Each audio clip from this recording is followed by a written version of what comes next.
Dito na ako guys sa Milaor. Bali hinihintay ko na lang yung motor na dumating kasi wala pa.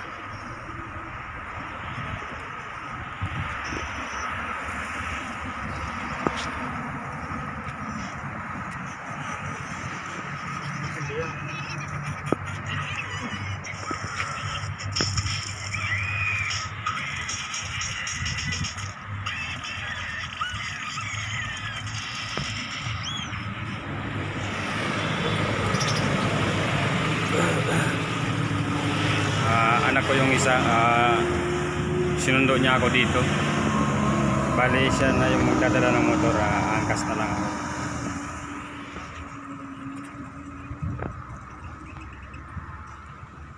Itong truck na to ay pagdating nung helper ay siya ay didiretso na sa bodega para madiskarga yung karga nila.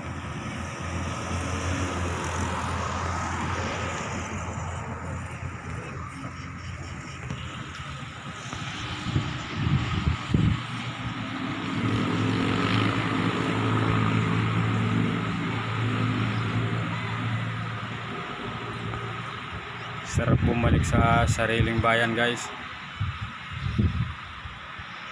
Saya.